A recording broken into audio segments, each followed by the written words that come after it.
Guys, মহানায়ক অঙ্কুশ হাজরা ও ইন্দিরা অভিনীত upcoming Bengali film নারী চরিত্র বেজায় জোটের টিজার অলরেডি রিলিজ করে গেছে। এবং টিজারটা দেখে আমি যে আভাসটা পাচ্ছি সেটা হলো পুরো সিনেমাটি রোমান্টিক কমেডি জনরার উপর বেশ করে তৈরি হতে চলেছে। এবং এই সিনেমাটি মুক্তি হয় 2026 সালের জানুয়ারি মাসে। আপাতত টিজার দেখে যা বুঝলাম, পুরো সিনেমায় অঙ্কুশ হাজরা পারফরমেন্স দুর্দান্ত লেভেলে হতে চলেছে। এবং অঙ্কুশ হাজরা এখানে ফাটিয়ে অভিনয় করেছে, সকলের মনে রাজ করতে চলেছে এবং সকলের পেটে খিল ধরিয়ে দেবে হাসিয়ে। কারণ সিনেমার টিজারটিতে এই ধরনের ডায়লগ ইউজ করা হয়েছে যেগুলো সত্যি মানুষের হাসায়, সত্যি মানুষের মনে ওয়ার্ক করে।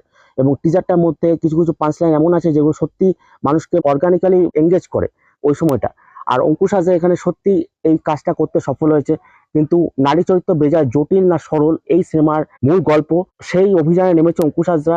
এবং আপাতত টিজারটিতে যেটুকু গল্পটার সম্বন্ধে আমি অনুধাবন করলাম, সেটি সম্বন্ধে বলতে হলে আমি অল্প এটুকু কথাই বলতে পারি যে অঙ্কুশ হাজরা একটি ক্যারেক্টার এবং তাকে ঘিরে কয়েকটা নারী কেন্দ্রিক চরিত্র রয়েছে এবং তারা প্রত্যেকে সরল জটিল সকলের মিক্সিং। তো অঙ্কুশ হাজরা এই জটিলতা সরলতা এগুলো সমাধান করতে নেমেছে এই ফিল্ডে।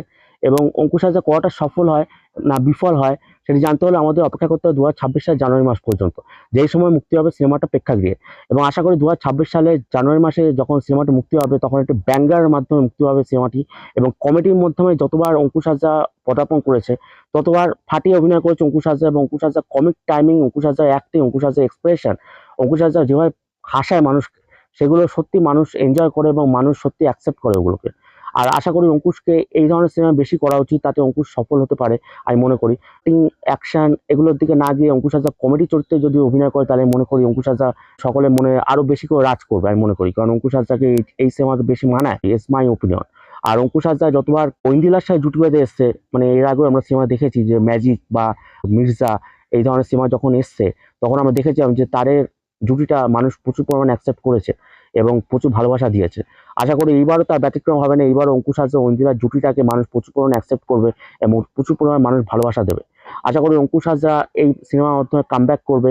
এতদিন অঙ্কুশ হাজরা যে সিনেমাগুলো করছো তাতে মূলত পার্শ্ব চরিত্র, ভিলেন চরিত্র অভিনয় করছো, যেমন লাস্ট সিনেমা আমরা দেখেছি রক্তবেশ 2-তে অঙ্কুশ হাজরা ভিলেন চরিত্রে পারফেক্ট পারফরমেন্স দিয়েছে, কিন্তু তাকে হিরোর চরিত্রে অফার করা হচ্ছে না। কিন্তু অঙ্কুশ হাজরার নিজস্ব production house Ankush Hazra motions pictures, এই প্রোডাকশন হাউসের মাধ্যমে অঙ্কুশ হাজরা আবার একটি কমেডি ঘরানার সিনেমা নিয়ে আসতে চলেছে আমাদের কাছে, সেটি হলো নারী চরিত্র বেজায় জটিল। এবং এই সিনেমাটি ডাইরেক্ট করেছে সুমিত সাহিল। মির্জা সিনেমাটি যে ডাইরেক্ট করেছো সেই এই সিনেমাটি ডাইরেক্ট করতে চলেছে। এবং এই সিনেমার মাধ্যমে আশা করি অঙ্কুশ হাজরা আবার কামব্যাক করবে এবং আমরা সেই কামব্যাকের জন্য মুখিয়ে আছি। আপাতত টিজারটি আমাদের কাছে খুবই ভালো লেগেছে এবং টিজারটি সকল উপকরণ এখানে রেখেছে হাসানোর মতো। এবং আশা করি সিনেমাটি যখন মুক্তি হবে সিনেমা গৃহে তখন আশা করি মানুষ দ্বিগুণ পরিমাণে আর হাসবে। হাসিটাই চাই মানুষের, হাসি মানুষের জীবন এবং হাসি সবকিছু সমাধান করে। এবং আশা করি মানুষের জটিলতা সমাধান করবে এই হাসিটাই। তো থ্যাংক ইউ। টিজারটার উপর এটাই আমার ছিল রিভিউ এবং আপনাদের কেমন লাগলো অবশ্যই কমেন্ট সেকশনে জানাবেন। Thank you.